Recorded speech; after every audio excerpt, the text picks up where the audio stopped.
Aang the smart speaker heard "Good night, Eli" at 2:07 a.m. My name isn't Ali. I'm not jealous of bodies, I'm jealous of addresses. Bodies tell the truth if you stop staging them. Addresses decide which truth gets to arrive. At 2:07 a.m. our smart speaker sent a push with the cheerful cruelty only assistants have perfected. Voice routine completed "Good night, Eli." Under it, a transcript as polite as a clerk. Lights off, bedroom, shades down, east, play, rain on tin roof. It tagged the room as the guest bedroom, because the device likes to pretend the house is a diagram and not a place where two men keep trying to deserve each other. Miles had texted at 10:44, "Bored, wants one more drink. Don't wait up." He can turn a donor into a verb and guilt into a coat check. At 7:05 I had filmed the coffee because ritual is cheaper than religion and keeps better hours. I captioned it here. He reacted with the thumbs up he saves for nights that intend to rename themselves. The speaker didn't rename anything, it confessed. Our apartment practiced neutrality. The radiator breathed like an amateur chorus. The hallway mirror rehearsed being a window. I boiled water because water does not audition. It convinces time to change its costume. Halfway to a second cup, the lock cleared its throat. Miles stepped in with his jacket folded over his arm and his shoes hooked by two fingers like witnesses too tired to lie. He smelled like lime and a decision made under forgiving light. He kissed the air near my cheek, our administrative truce, and then saw the screen glowing on the counter, neat as a ledger. "You're up," he said, as if etiquette had mailed me a warning. "The speaker thinks your sweetheart is named Eli," I said. "It also thinks rain makes better alibis than sentences." His pupils did the clock trick, the small dilation that arrives just before he chooses a verb. He placed his shoes on the mat like he was surrendering small ships and set both palms on the table the way our therapist taught us when we wanted to give words somewhere to land. The gesture is either dignity or triage. "Which question?" he asked. "Why or who?"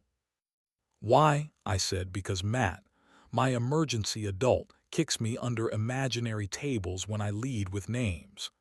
If I start with who, the house writes our minutes.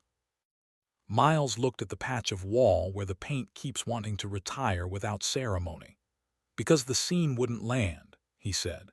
"Because donors clapped in the wrong places and demanded to be forgiven with gin.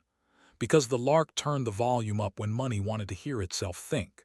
Because Eli, yes, said he needed notes on the intimacy choreography, and the back seat of a rideshare is a terrible director. Because he said the spare room at our place was kinder than his walk-up after midnight. Because I believed kindness was a sound setting, and forgot it was also a verb." "Did you kiss him?" I asked, breaking Matt's superstition like a boy with a stick and a fence. "In the hallway outside the guest room," he said. "Once, small and honest and wrong. I told him rain tracks can lie. He said guilt can too. I came back to you." "I hate how sane that sounds," I said, the sentence I keep for mercy arriving before I can match its tone. We didn't sleep. We did something more humiliating and useful. We agreed to do daylight like a procedure. At noon, the city pretends to be merciful. Men remember they're not entirely made of plot twists. We met Eli on the theater's loading dock because Consequence likes to wear high-vis tape. He stood with a paper cup and the posture of a man prepared to pay for his verbs. He saw us both and didn't pretend surprise, my favorite trick in anyone who owes a room honesty. "I was coming to apologize," he said, "to you both and to whatever part of your house thinks microphones understand love. He loves you," he added, nodding at Miles. "I like being near that. I'm sorry my notes use the same grammar as desire." "You don't get to call it ours," I said, "because cleverness is my superstition and I tithe when I'm anxious. Rehearsal is a room, A kiss is a scene. A routine is a switch. You don't get to be the verb in our kitchen. He lifted his hands like a man volunteering for inventory. Then let me be the silence, he said. No dramatics. Just a controlled burn of eye contact and a step back into the ordinary. We went home with our noon shadows behaving. In the kitchen, I moved the chair into the center of the room because procedures save men when gods won't. Miles smiled like a man relieved to be caught kindly. He came around the table and paused, always that pause, his most decent habit. I met him halfway. The first kiss carried the correct weight, apology without speeches. The second slid his fingers under my shirt and my hand to the back of his neck, the place he keeps for oaths and sleep.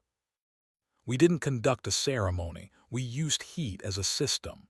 If I could draw you the rest without being evicted by an algorithm that prefers virtue louder than accuracy, I would. Keep the arithmetic, breath belonging to both of us, a belt resigning with grace, a wrist pinned with permission and not claim. The room did not applaud. It didn't need to. The city prefers quizzes. 2 nights later, the theater's social posted a carousel at 1:41 a.m. Hand saw light in the green room mirror, 4 bodies if you counted reflections. Miles washing his hands, head down, Eli behind him, tie loosened. A stranger passing like a rumor, me in the doorway because someone had tagged my name with the zeal of helpful spectators. The caption said boys being brave.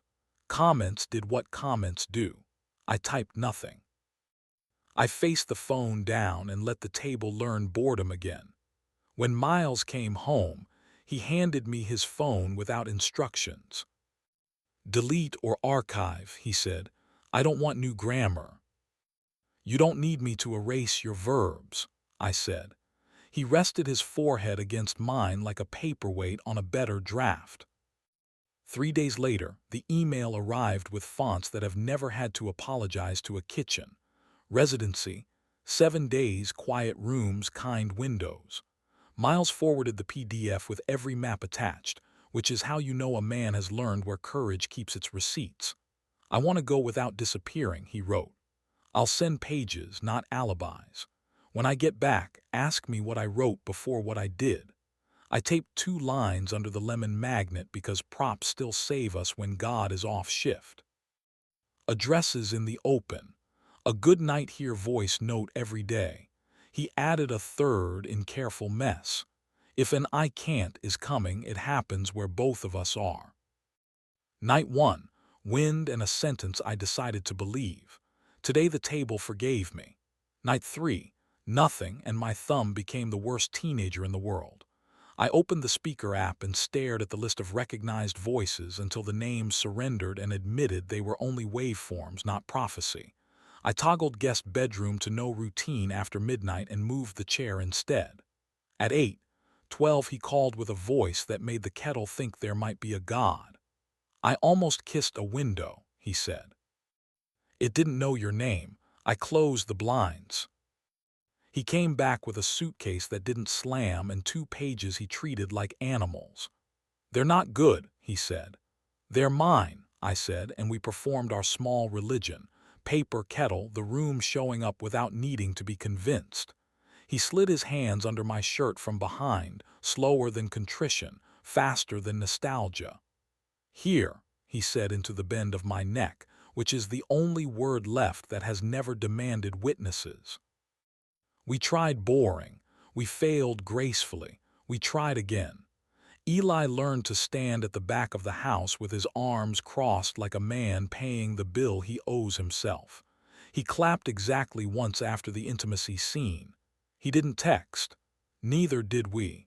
For a week, the speaker confined itself to weather and timers.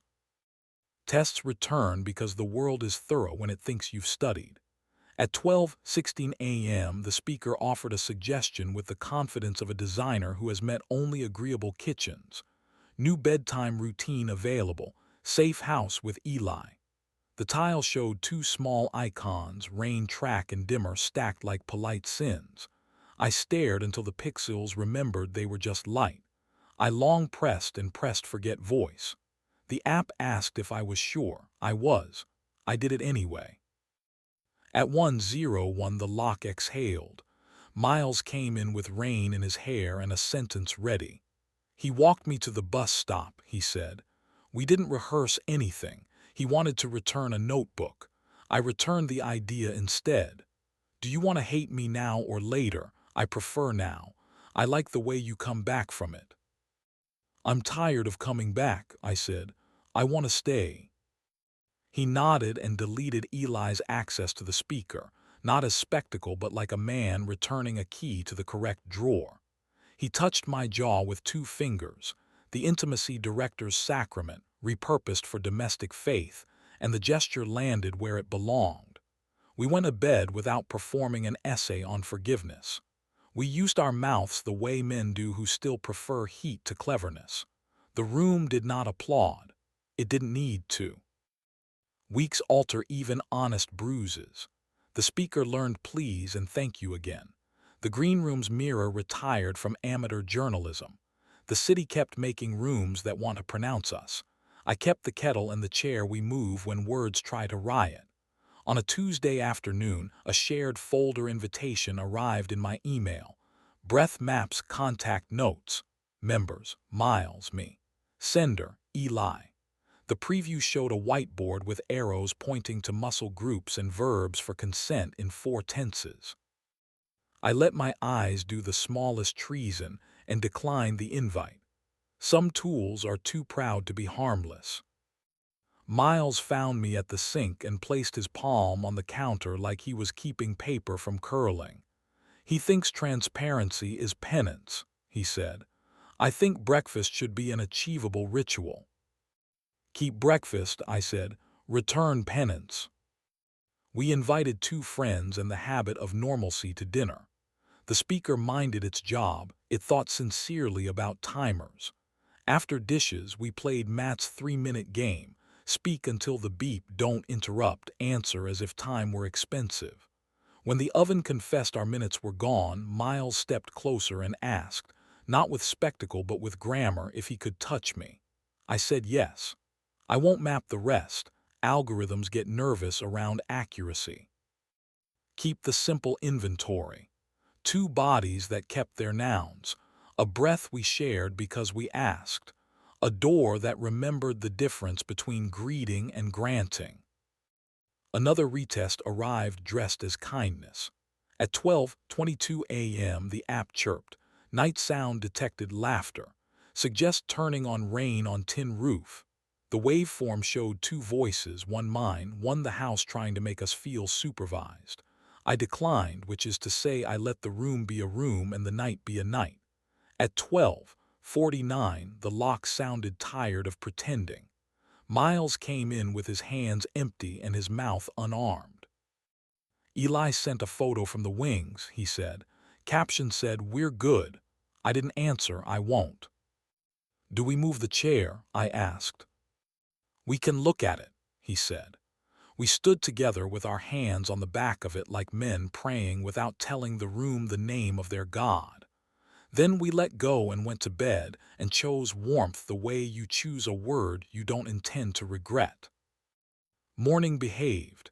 It crossed the floor like a dog that has decided we remain worth guarding. I made coffee. Miles came behind me and set his palm flat over my chest in that quiet territory between heartbeat and promise. Here, he said, less a word than a careful wait. I put my hand over his and let the day borrow our courage.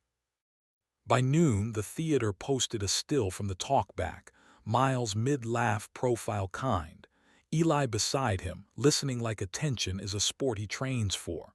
The caption thanked donors and said community with grant application politeness.